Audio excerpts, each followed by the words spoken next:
Most men will live their entire lives playing by a set of rules that were designed to make them lose. They buy the gifts, they send the long texts, and they offer total compliance, only to end up confused, broken, and alone. But 500 years ago, a man in exile wrote down the darkest truths about human nature, truths so dangerous that they were suppressed for centuries. His name was Niccolo Machiavelli. He didn't care about the comfortable lies of romance. He cared about the clinical patterns of power and respect. Today, we are opening his forbidden book to reveal the 10 laws of desire that society wants to keep hidden. If you are ready to stop chasing and start building a presence that commands attention, stay. But if you can't handle a brutal challenge to your worldview, leave now. Most men operate under a devastating delusion.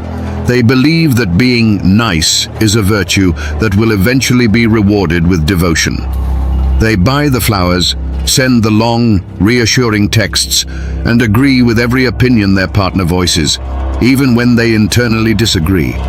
But Machiavelli would look at this behavior and see not a strategy, but a total surrender.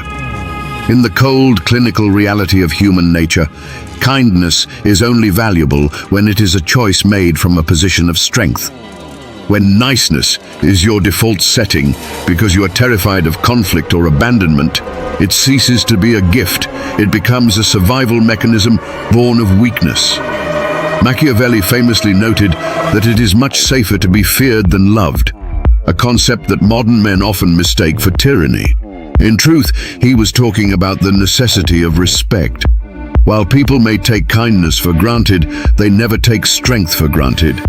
Nature has programmed human beings to relentlessly test boundaries.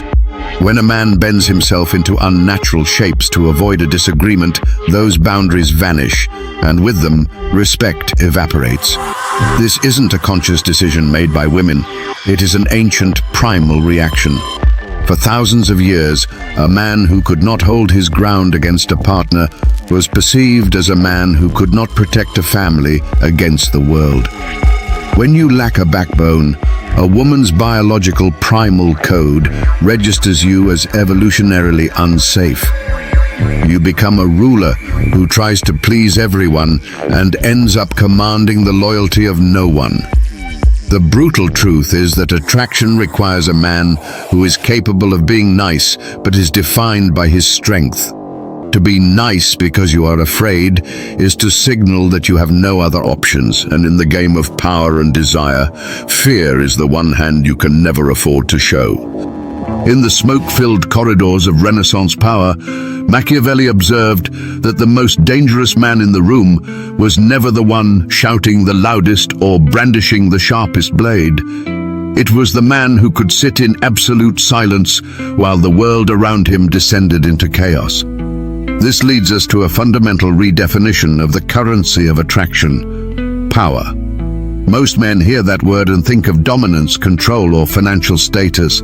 But Machiavelli's brand of power is far more clinical and internal. It is the absolute dominance over oneself. True power is the ability to govern your own emotional state regardless of external pressure. When a man reacts with instant jealousy, or when he begs for an explanation after a cold shoulder, he is effectively announcing to the world that he has no currency.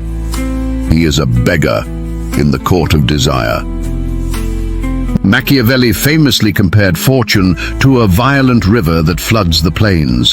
The man who survives is not the one who tries to fight the current with his bare hands, but the one who builds dikes and levees long before the storm arrives. In a relationship, those levees are your boundaries and your emotional self-regulation. Women, driven by an ancient biological imperative, will inevitably test the strength of these walls. They aren't doing it to be cruel. They are checking to see if your fortress is real or if it's made of cardboard. If you crumble, if you lose your temper, or if you become a desperate pleaser at the first sign of tension, you reveal that you have no internal gravity. You are a leaf blown by her emotional wind. To Machiavelli, The ultimate power is the ability to remain unshaken. When you master your own reactions, you stop being a slave to the moods of others. You become the source of your own validation. This creates a psychological vacuum that most men never understand. The less you need her approval to feel like a man, the more she is compelled to offer it. You don't gain power by demanding it. You gain it by becoming a man who is so centered in his own mission that he is immune to the floods of emotional chaos. That is the currency of attraction, and it is the only gold that never devalues. In the cold theater of Renaissance politics, Machiavelli observed that a ruler was never truly secure until his defenses had been tested and found unbreakable. This clinical observation translates perfectly into the modern landscape of attraction, though most men mistake it for gamesmanship or cruelty. When a woman pulls away, challenges your opinion, or introduces a moment of emotional friction, she isn't necessarily trying to push you away, she is performing a biological audit. This is the evolutionary test, a subconscious mechanism designed to measure the structural integrity of your character. For thousands of years, the survival of a lineage depended on the stability of the protector. Nature has no interest in your feelings. It only cares about your strength.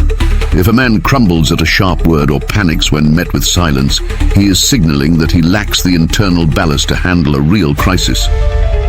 To the ancient primal part of the human brain, an emotionally reactive man is an unreliable man.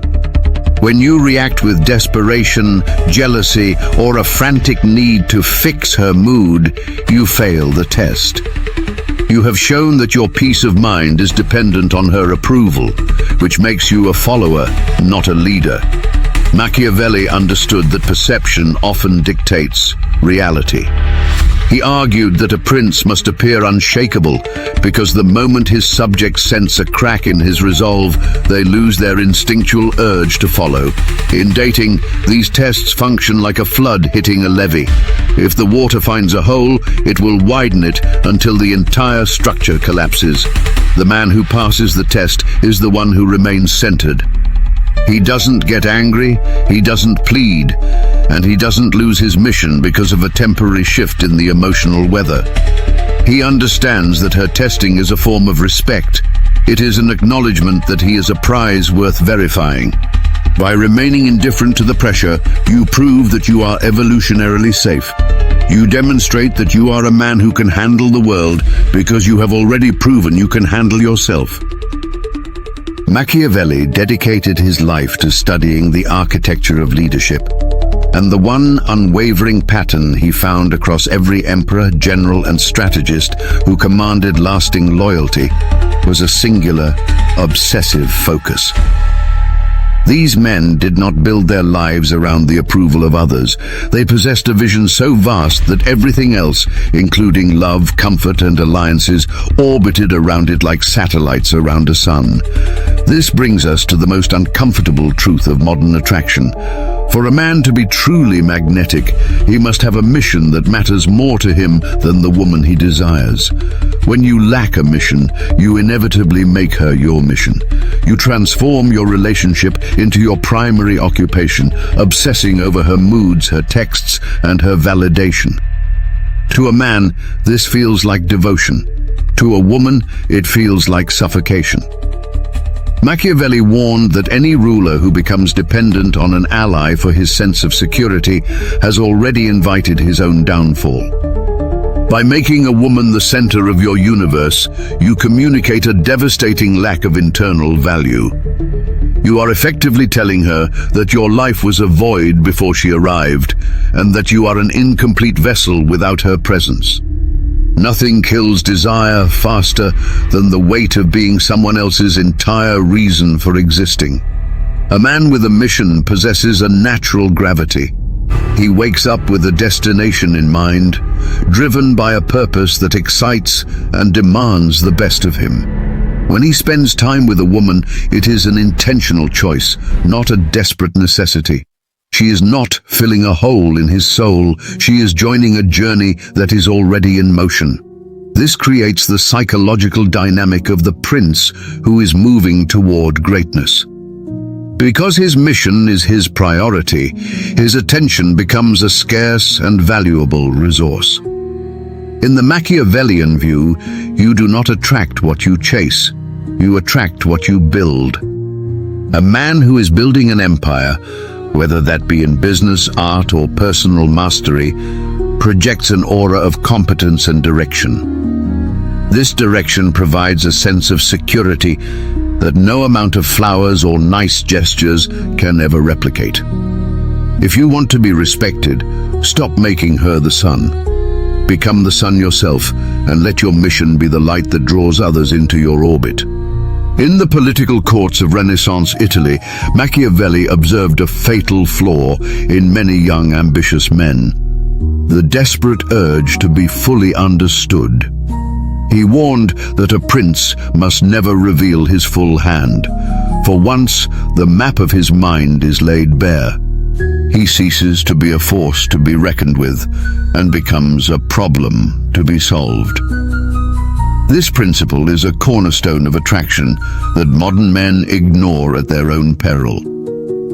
Most men believe that vulnerability, the immediate dumping of every trauma, dream, and daily detail, is the shortest path to intimacy.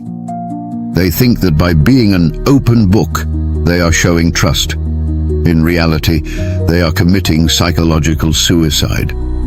Human desire is fueled by the pursuit of the unknown. It is governed by what psychologists call the effort heuristic.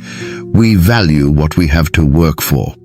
When you reveal your entire history, your insecurities, and your future plans in the first week, you have effectively robbed a woman of the discovery process.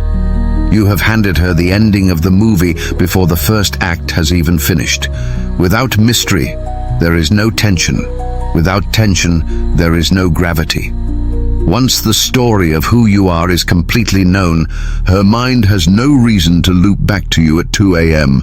to wonder about your motives or your depth.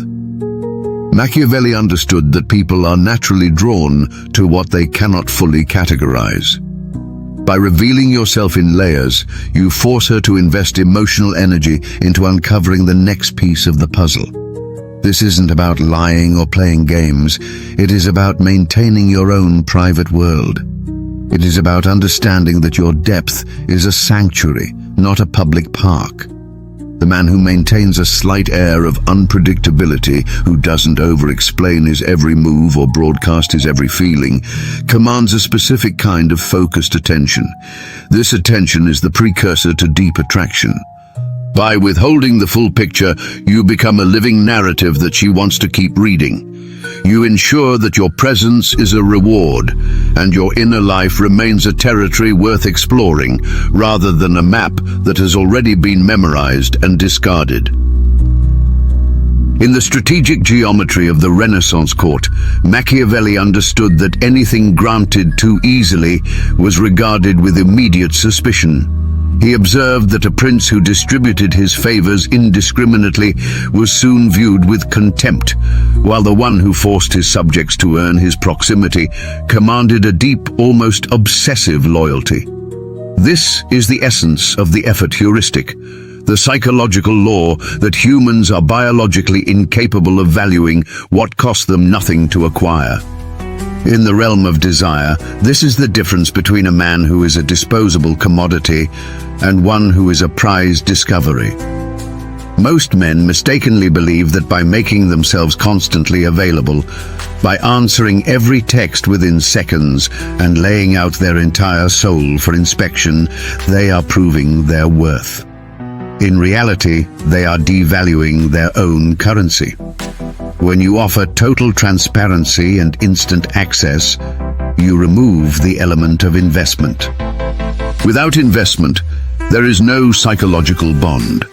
To build genuine attraction, you must allow yourself to be revealed in layers, much like a complex narrative that demands the reader turn the page to earn the next revelation.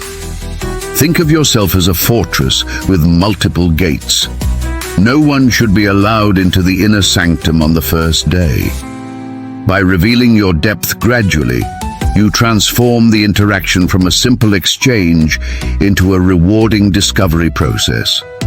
Each layer she uncovers, your hidden ambitions, your unconventional philosophies, your quiet discipline, becomes a victory for her. She begins to value the connection because she has invested the effort of time and curiosity to earn it.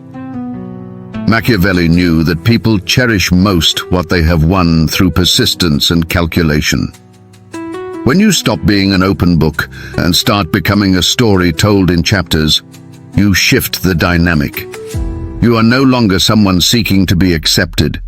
You are a territory being explored. This isn't about manipulation. It is about respecting the human need for the chase.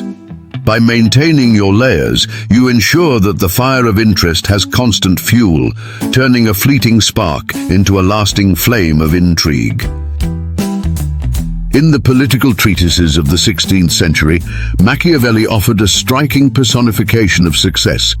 He wrote that fortune is a woman, and to keep her in submission, one must treat her with boldness rather than caution. While the language is a product of a more brutal era, the psychological insight is timeless. He observed that the world does not reward the hesitant, the overthinkers, or those who wait for the perfect alignment of stars. It rewards the man of action. In the modern landscape of attraction, this is the definitive divide between the man who is noticed and the man who remains invisible. The presence or absence of decisiveness. Most men are paralyzed by the fear of making the wrong move. They wait for a clear signal, they ask for permission, and they hover in a state of passive observation, hoping that their politeness will be mistaken for respect. But Machiavelli understood that passivity is a scent that signals low status. To wait is to admit that you are not the architect of your own environment, but a subject within it. Decisiveness, on the other hand, is intoxicating because it is a rare display of internal certainty. When a man makes a choice, whether it is where to eat, how to handle a crisis, or when to escalate an interaction, he is demonstrating that he trusts his own judgment more than he fears the outcome. Even a wrong decision made with absolute confidence is often more attractive than a correct one made with stuttering hesitation. This is because attraction is less about the content of the choice and more about the strength of the character making it. Fortune, or fortuna, favors the bold because the bold man creates momentum. He doesn't wait for the flood to subside. He steers his ship through it. By acting decisively, you provide a psychological lead that others naturally want to follow. You become a point of stability in a world of uncertainty. The nice guy waits for the world to choose him. The Machiavellian man chooses his world and moves toward it with a momentum that makes the question of permission entirely irrelevant. Boldness is not about being loud. It is about the quiet, unwavering resolve of a man who knows exactly where he is going. In the strategic landscape of the Renaissance, Machiavelli posited a chilling but vital necessity for any ruler: the ability to sever an alliance the moment it ceased to serve his interests. He argued that a prince who became so attached to a treaty or a partner that he could not imagine survival without them was no longer a leader, but a prisoner. This is the art of walking away, and in the modern theater of desire, it is the ultimate expression of power.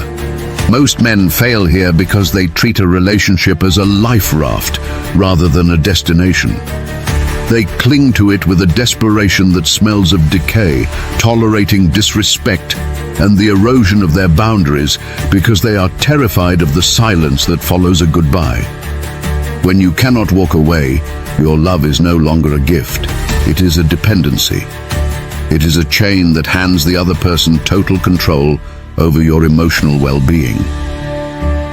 Machiavelli understood that respect is the only currency that prevents a partner from becoming a tyrant. By demonstrating that you have a threshold, a line that if crossed results in your permanent departure, You communicate that your presence is a privilege, not a right. This isn't about using abandonment as a threat or a tool of manipulation. It is about the quiet, devastatingly honest reality that you value your self-respect more than you value any single person's company. The man who is truly prepared to walk away possesses an aura that is impossible to fake. It is a psychological weight that says, I choose to be here, but I do not need to be here. This shift from need to choice is what preserves attraction over the long term.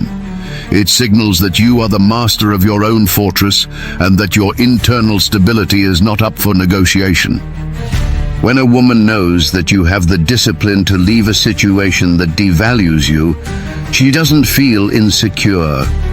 She feels the presence of a man who is worth following. You prove that your love is a deliberate act of a free man. And in the clinical eyes of Machiavelli, that is the only kind of love that commands loyalty. The power to leave is, paradoxically, the only thing that ensures you'll never have to. The transition from a man who chases to a man who receives is not a change in tactics. It is a fundamental shift in frequency. Most men spend their lives in a state of broadcast, constantly sending out signals of, look at me, validate me, and am I doing this right? This is the hallmark of the approval seeker, a man who is perpetually leaning forward, metaphorically reaching for a hand that is always pulling away. He views the world as a series of judges to be appeased, and every interaction is a performance designed to earn a passing grade.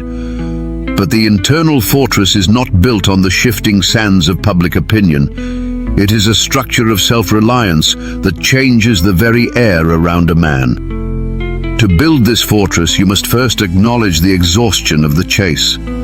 Chasing approval is a high-energy, low-yield endeavor. It requires you to be a shapeshifter, constantly adjusting your personality, your opinions, and your values to suit the room you are in. It is an admission of lack, a declaration that you are not enough as you are, and that you require the external yes to feel whole. When you live this way, you are inherently unstable. You are a kite in a hurricane, tethered to the whims of people who are often just as lost as you are. The moment you stop chasing, the dynamic of the world around you begins to flip. The internal fortress is characterized by a thick psychological skin and a thin need for recognition. It is the realization that your value is a non-negotiable fact, not a variable to be debated. When a man moves from this center, he stops performing and starts simply being. This is the moment he begins to freely receive. There is a profound difference between grabbing at a gift and holding out an open palm. When you chase approval, you are trying to steal it. When you have an internal fortress, approval flows toward you as a natural byproduct of your presence. People are drawn to the man who does not need them, not out of a sense of coldness, but because his self-containment offers a rare sense of security. In this state, you become the observer rather than the observed. You are no longer the one on trial. Instead of wondering, do they like me? Your internal dialogue shifts to, do I like the way I feel in this environment? This isn't about arrogance. It's about the sovereign right to choose your surroundings. By withdrawing the frantic energy of the seeker, you create a vacuum that others instinctively feel the need to fill. Your silence becomes more powerful than your best sales pitch. Your stillness becomes more magnetic than your most practiced charm. You have stopped trying to convince the world of your worth, and in that silence the world finally begins to see it. The man with the internal fortress treats approval like the weather. He notices it. He might even enjoy the warmth of a sunny day, but he does not let it dictate whether he stays or goes. He receives a compliment with a simple thank you, because he already knew the truth of it before it was spoken. He handles criticism with a calm curiosity because his identity isn't fragile enough to be shattered by a different perspective. He has moved from the frantic hunger of the predator to the effortless gravity of the sun. Things orbit him because of what he is. not because of what he does. Ultimately, transitioning to the internal fortress is an act of reclamation. You are taking back the power you once handed out to strangers, co-workers, and romantic interests. You are deciding that the only yes that matters is the one you give yourself in the mirror every morning. When that internal alignment is reached, the external world loses its ability to shake you. You are complete, self-contained, and immovable. From this position of strength, you don't have to hunt for the things you want. You simply have to be a man capable of holding them when they arrive. The mirror is the first liar we encounter on the path to transformation, and the last one we learn to ignore. For years, the man who seeks to be desired searches for a costume, a better suit, a sharper jawline, a practiced cadence of speech, believing that if he can only curate the right image, the world will finally grant him the validation he starves for. But this is the pursuit of a ghost. External attraction is a spark that dies the moment the wind changes. Genuine, enduring desire is not sparked by what a man displays, but by what he has conquered within himself. To reach the state of the conquered self is to recognize that the greatest war you will ever fight is against the version of you that seeks a shortcut. This version is frantic and noisy. It wants to be noticed, it wants to be liked, and it wants the rewards of discipline without the grueling labor of the process. True transformation begins when you stop performing for an audience and start building in the dark. It is the transition from wanting to look like a man of value to actually becoming one.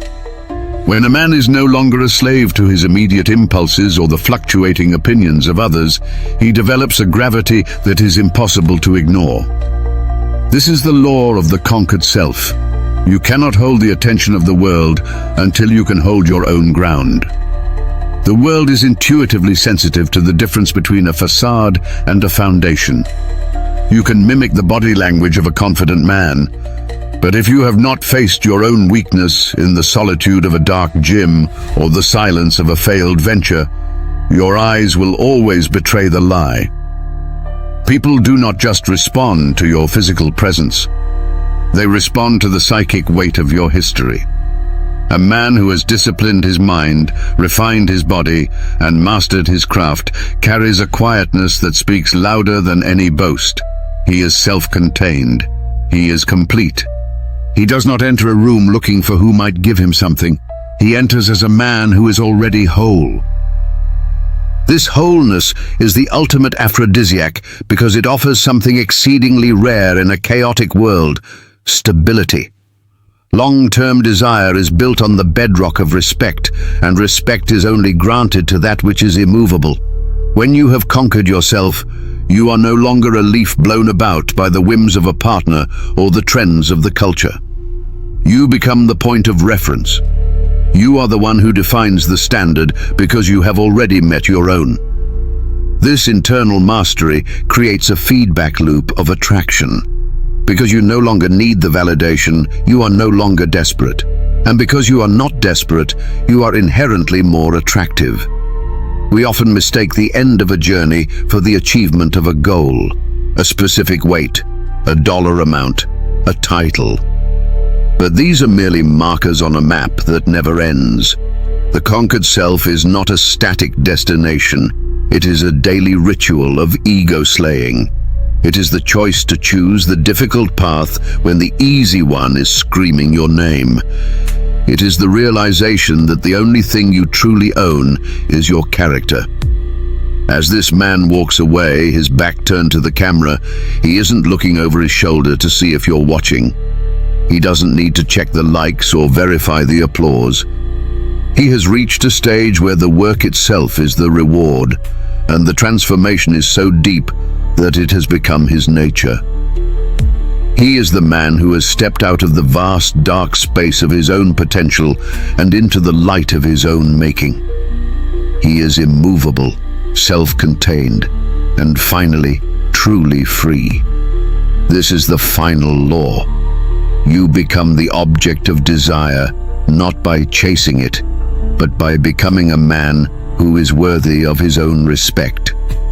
Once you have that, the rest of the world has no choice but to follow. This story deconstructs the psychological architecture of attraction using the cold, calculated principles of Niccolo Machiavelli. It argues that modern men fail because they weaponize niceness as a survival strategy, which ultimately destroys the respect required for desire. By analyzing the visual of the master strategist and his dark laws, the narrative posits that true magnetism is found in a man's internal fortress, his mission, his self-mastery, and his absolute willingness to walk away from any alliance that devalues him.